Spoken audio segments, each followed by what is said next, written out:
मुझे अल्लाह की बारगाह में जाना है, और मेरी माँ ने मुझे बेगैरत पैदा भी किया नहीं है। साफ साफ जो काला होगा काला कह देंगे, और जो सफेद होगा सफेद कह देंगे, दाएं को दाया कहेंगे, बाएं को बाया कह देंगे। आपकी तरह नहीं है कि जिसके इंतखाबात में अल्लाह को 50,000 है वो हार गया, जिसके सिर्फ 10,000 वो जीत जाए। हम इस किस्म का बेगैरत नहीं है, हम इस तरह नहीं है, इस तरह हम पलटते नहीं है। हकायत को हमारे अंदर शर्म है, हम उस खुदा के पाबंद हैं। पूरे मीडिया ने लिया है कि अल्लाह आपका भला करे। अच्छा, फिर अब जैसे उस खातून का वाक्य पेश आया बलोचिस्तान का, कहते कानून के हाथ में, और तुम्हारा कानून कहां है? अरे मुसलमानों, आप बैठे हजारों की तादाद में बैठे, आप खुदा के लिए मुझे बता दो, पाकिस्तान 70-80 साल से कायम हुआ है, क्या शादीशुदा जानी कभी किसी को हुकूमत ने रजम किया, जान से मारा? हाथ खड़ा करो। इसका मतलब ये, नबी के जमाने में हजरत माइस से जिना हो जाता है, उसको रजम किया जाता है। नबी के शागिर से जिना की गलती हो जाती है, उसको रजम किया जाता है। गामिदिया जो सहाबी है, एक खातून है, उसको रजम किया जाता है। कितने सहाबा को रजम किया जाता है। शराब की हद कितनों को लगाई जाती है। और पाकिस्तान जब से बना है, शराब की हद, शराब नोशी की हद किस पर कायम हो गई है? या आपका जमाना माशाल्लाह पाकिस्तान पूरा पाक हो गया मोहम्मद के जमाने से भी है। यहाँ लाखों चोर है, यहाँ लाखों डाकू है, यहाँ लाखों लुटेरे हैं, यहाँ लाखों शराबी है, यहाँ लाखों करोड़ों जानी है, लेकिन कहते कानून के हाथ में लिया करते थे। शक्ल तू अपनी देख ले, कानून शक्ल। जब आप कानून को नाफिज नहीं करेंगे, कानून के चोर जब आप होंगे, अब जबकि आप बता रहे हैं ना, और इलाका हमारा है, इलाका हमारा है, ये शादीशुदा खातून 4-5 बच्चों की माँ, और वो भाग जाए। लोगों ने, गरीबों ने वो किया, लेकिन वो बदमाश किस्म का जानी, अल्लाह आपका भला करे, फिर भी उन्होंने बात नहीं मानी।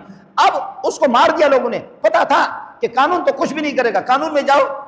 मेरा अपना एक अजीज, खुदा की कसम, एक अजीज ने दूसरे को कत्ल किया तो मैंने ये कर दिया कि मकतूल के वारिसों को कहा, इधर मदरसे में 40 लाख पे मैंने उनका फैसला किया, और मैं सैकड़ों फैसले कर चुका हूं कातिलों को। हमें पता है कि हुकूमत से कुछ नहीं होगा, हम खुद फैसले करते हैं फैसला ये करते हैं कि मकतूल के वारिसों के पास जाते हैं कि भाई अल्लाह के लिए माफ कर दो, इससे गलती हो गई, या आपको दियत देते हैं, दियत उनको दिलवाते हैं, 40 लाख 50 लाखों को दियत दिलवाते हैं। लेकिन हुआ क्या, मेरे अपने अजीज, बात जरा सुन लेना, मेरे अपने अजीज ने दूसरे को किया कत्ल किया।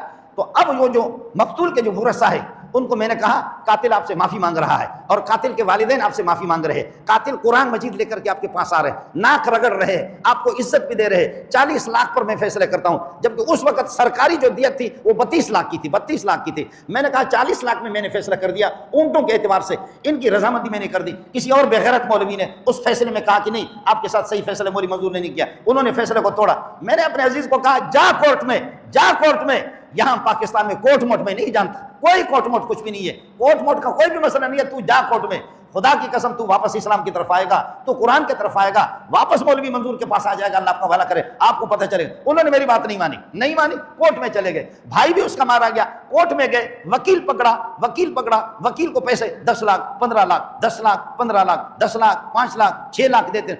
उधर कातिल के लोगों ने एक तगड़ा सा वकील पकड़ा, वो भी 15 लाख 20 लाख 15 लाख 20 लाख 15 लाख 20 लाख। आखिरकार क्या हो गया, कभी जरदारी की हुकूमत है, कभी शहबाज शरीफ की हुकूमत है, कभी नवाज शरीफ की हुकूमत है, कभी कुत्तों की हुकूमत है, कभी बुतों की हुकूमत है, कभी किस कमीने की हुकूमत है, कभी किसकी हुकूमत है। ये जाकर के 8 साल के अंदर कातिल जीत गया, कातिल का वकील जीत गया, और कातिल खुद कह रहा कि मुझसे गलती होगी, और खुद कहा कि मैं माफी मांगता हूं कि मैंने कत्ल किया, लेकिन वकील ने कहा इसने कत्ल ही नहीं किया। और मकतूल जिसका भाई मारा गया 3 करोड़ उसने खर्चा किया, और कातिल, उन्होंने, अल्लाह का भला करे, कातिल के लोगों ने जो वकीलों को पैसा दिया वो 3.5 करोड़ दिया। वाह वाह वाह, क्या मजा है जी। इसके बाद क्या कहोगे कि हमारी कोर्ट भी है, हमारी अदालतें हैं। इसके बाद अदालतें कहेंगे या खबासतें कहेंगे? एक वाक्य नहीं है, 2 वाक्य भी नहीं है, 1 वाक्य भी नहीं है, 2 वाक्य भी नहीं है।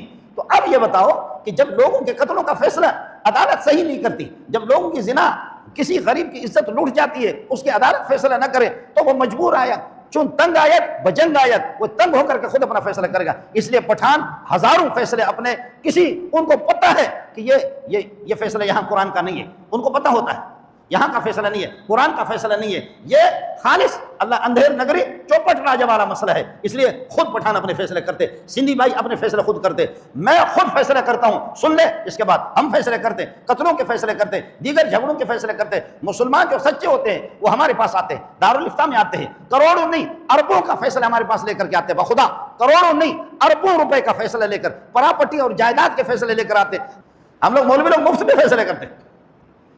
ये आपकी अदालतों का वो हाल है, अल्लाह आपका भला करे। मैं अर्ज कर रहा हूं कि मसला इलाका तो हमारा है, आप जाकर के हकायक को तो मालूम करें, हकायक को पूरा मीडिया और पूरी हुकूमत को जी जुल्म हो गया इस तरह, तो जुल्म तो तू फैसला कर। अगर आपके पास कोर्ट में लाए कि ये बंदे जुल्म कर रहा है तो तू उसको मारेगा, वो शादीशुदा है, उसको संसार करेगा या उसको गोली मारेगा? नहीं, सिर्फ पुलिस को 1.5 लाख रुपए दे दो। हमारे दोस्त है, अल्लाह आपका भला करे, वो उसकी गाड़ी, उसका नाम भी मंजूर है, गाड़ी चलाते हुए ये अल्लाह आपका भला करे हाईरूफ गाड़ी मिनी बस चलाते थे, वो जाकर के किसी गधे गाड़ी वाले को मारा, गधे गाड़ी वाले को मारा, और गधे वाले के गधे की टांग भी टूट गई, गाड़ी को भी नुकसान हो गया, गधा गाड़ी वाला भी जख्मी हो गया, और आकर के पुलिस ने पकड़ लिया और ले गए। वो SHO DSP वो मौजूद थे, उन्होंने मंजूर की नाक को पकड़ करके मुंह पे थप्पड़ मारा, कहा कुत्ते का बच्चा, इतना बड़ा रोड, इतना बड़ा गधा, इतनी बड़ी गाड़ी, गधा गाड़ी, इतनी बड़ी गाड़ी और इतना बड़ा बंदा, तू अंधा होकर के गाड़ी चलाता है? दे मंजूर के मुंह पे मारा, मंजूर उसका नाम है, दे मारा, एक दूसरा मारा। वो लोग आ गए, उन्होंने कहा कि जनाब, वो जो जख्मी हो गया था गधा गाड़ी वाला, उन्होंने कहा कि जनाब हमारा बंदा जो है ना वो जख्मी है, असा जो मानू जो है ये इसके उथल का केस है, विंदर का केस है, असा जो मानू जो जख्मी है बाबा, हमारा बंदा जख्मी है, उस पर खर्चा अलग आएगा, गधा गाड़ी का नुकसान हो गया उसका खर्चा अलग आ जाएगा, और गधा भी गधे की टांग टूट गई है, गधा भी अब किसी काम का नहीं है, उसका नुकसान अलग हो गया। साईं असा के इंसाफ दिला रहे हो, साईं हमको इंसाफ दिलाओ, और तीनों के हमें कम से कम उस वक्त पैसे की कीमत थी 60-70 हज़ार रुपये हमें दिलवा दो। उन्होंने कहा साईं दिन दोस्त। तो फिर कहा कि अल्लाह आपका भला करे, उन्होंने कहा कि हम बाहर थोड़ा सा मशवरा करके, हमारे कुछ और बड़े हैं उनको बुला रहे, वो उनको बाहर बुलाने के लिए गए। मंजूर के जेब में 15,000 रुपए थे, मंजूर के जेब में, वो मिनी बस वाले के जेब में 15,000 20,000 रुपए थे। उसने SHO को दिया, SHO को दिया, कहा खुदा के लिए मेरी जान इससे छुड़ा दो, इन लोगों से जान छुड़ा दो। और वो लोग बाहर मशवरा करने के लिए 60-70 हज़ार मांग रहे थे। वापस जब अंदर आ गए तो SHO ने कहा कि कुछ भी नहीं है, आपस में सुलह कर दो वरना मैं दोनों को जेल में रखूंगा।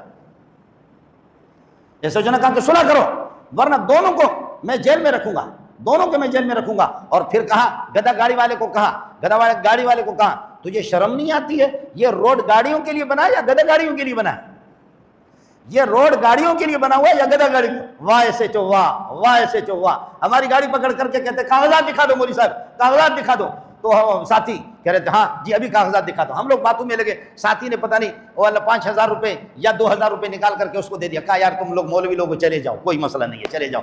तो मैंने कहा यार ये कागजात आपका कहाँ है? कहते कागजात मैं घर पे भूल गया हूँ, कागजात घर पे भूल गया हूँ। तो मैंने कहा कैसे? उसने कहा चलो कागजात आपकी ठीक है। कहते हैं कायद आजम से बड़ा कागज कौन सा है? खुदा की कसम उस्ताद जी वही कागज आजम को दिखाया, अल्लाह आपका भला करे। बस उन्होंने ये देखा, कहते चोरी छुपके से मेरे पुलिस वाले को दिया, कहा बस मौलवी लोगों चले जाओ, कोई परवाह नहीं है। समझे? वो मौलवी पे तू लानत भेजता है, असल चीज कायद आजम मरहूम है।